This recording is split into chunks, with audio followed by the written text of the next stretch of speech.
Salam Bapak Mama Saudara yang dikasihi Tuhan. Selamat bertemu dan berjumpa kembali. Oleh kasih dan penyertaan daripada Tuhan, saya senantiasa berharap Bapak Mama Saudara semua dalam keadaan sehat walafiat dengan penuh rasa syukur kepada Tuhan. Pada hari ini kita akan membaca serta merenungkan firman Tuhan yang terambil dari kitab Injil Markus pasal 4 ayat 21 sampai ayat 25. Sebelum membaca dan merenungkan akan firman Tuhan, saya mengundang kita menyatukan hati dan pikiran di dalam doa. Kita berdoa. Bapa di dalam surga, Bapa yang kami sembah lewat anakmu Yesus Kristus, terima kasih Tuhan untuk kasih setia dan penyertaan Tuhan di dalam kehidupan kami. Kami boleh bangun di pagi hari dengan tubuh sehat dan nyaman, serta menikmati berbagai aktivitas kami Tuhan.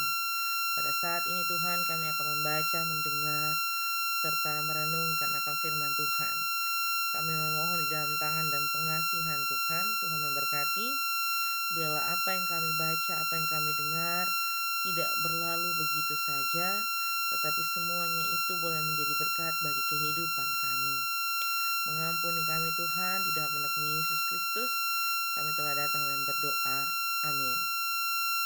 Bapak Mama Saudara yang dikasihi Tuhan, pembacaan kita terambil dari kitab Injil Markus pasal 4 ayat 21 sampai ayat 25 di bawah perikop perumpamaan tentang pelita dan tentang ukuran. Lalu Yesus berkata kepada mereka, orang yang membawa pelita bukan supaya ditempatkan di bawah gantang atau di bawah tempat tidur, melainkan supaya ditaruh di atas kaki dia.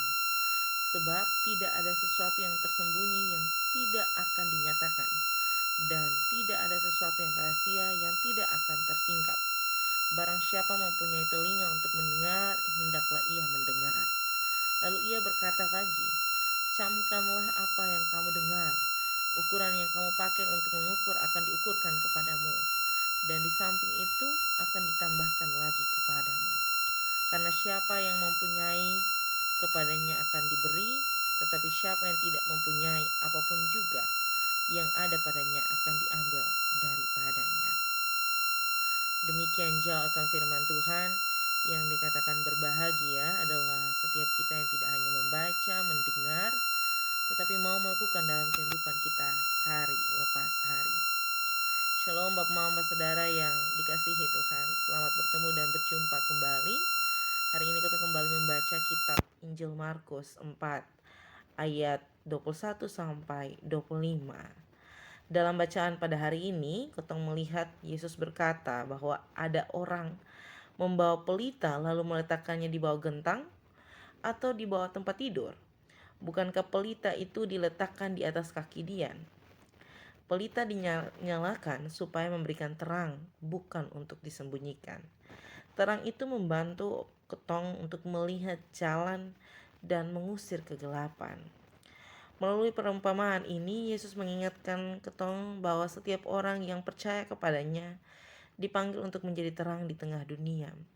Seringkali ketong berpikir bahwa menjadi terang harus dilakukan dengan hal-hal besar. Padahal menjadi terang bisa dimulai dari hal-hal sederhana yang ketong lakukan setiap hari. Ketika ketong berkata jujur meskipun tidak ada yang melihat, ketika ketong memilih mengampuni daripada membalas dendam, ketika ketong mau menolong orang yang membutuhkan, atau ketika ketong menguatkan seseorang yang sedang putus asa, saat itulah terang Kristus sedang bersinar melalui ketong kehidupan. Sayangnya dalam ketong kehidupan saat ini, ada kalanya ketong justru memilih untuk menyembunyikan terang itu. Karena apa? Karena rasa takut ditolak, malu karena berbeda, atau keinginan untuk diterima oleh lingkungan membuat ketong enggan menunjukkan nilai-nilai yang Tuhan ajarkan. Bapak Saudara yang dikasihi Tuhan, ketong memilih diam ketika ketong melihat ketidakbenaran, ketidakadilan, atau bahkan ketong memilih ikut arus supaya ketong tidak dianggap aneh. Padahal Tuhan tidak memanggil ketong untuk menjadi sama dengan dunia, melainkan menjadi terang yang membawa harapan dan kasih bagi orang di sekitarnya kita. Yesus berkata, perhatikanlah apa yang kamu dengar. Firman Tuhan bukan hanya untuk didengar, tetapi juga untuk dilakukan. Semakin ketong membuka hati terhadap firman Tuhan dan mempraktikannya, semakin ketong bertumbuh dalam pengenalan akan Tuhan.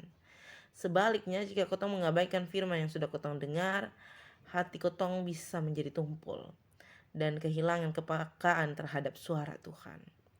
Hari ini saya mengajak kotong semua, saya dan Bapak Mama, saudara semua, untuk berhenti menyembunyikan terang yang sudah ada. Dia menyalakan kotong pun hidup. Di rumah, di tempat kerja, di sekolah, di kampus, atau dimanapun kotong berada. Biarlah perkataan, sikap, dan tindakan kotong mencerminkan kasih Kristus. Mungkin tidak semua orang akan langsung melihat hasilnya, tetapi terang sekecil apapun tetap mampu mengusir kegelapan. Ketika kotong hidup sesuai dengan kehendak Tuhan, kotong dapat menjadi kesaksian yang membawa setiap orang dekat kepada Tuhan. Dengan kata lain, kotong menjadi berkat dimanapun kotong berada. Tuhan menolong dan memberkati kita semua. Amin untuk firman Tuhan. Untuk menutup perenungan pada saat ini, saya mengundang kita menyatukan hati dan pikiran di dalam doa. Kita berdoa. Bapa kami dalam surga, dikuduskanlah namamu, datanglah kerajaanmu, jadilah kehendakmu di bumi seperti di sorga. Berikanlah kami pada hari ini makanan kami yang secukupnya, dan ampunilah kami akan kesalahan kami, seperti kami juga mengampuni orang yang bersalah kepada kami. Dan janganlah membawa kami ke dalam percobaan, tetapi lepaskanlah kami daripada yang jahat. Karena Engkau yang punya kerajaan dan kuasa dan kemuliaan sampai selama-lamanya. Amin. Shalom Bapak Mama saudara sekalian, selamat beraktivitas. Tuhan memberkati dan menolong kita semua.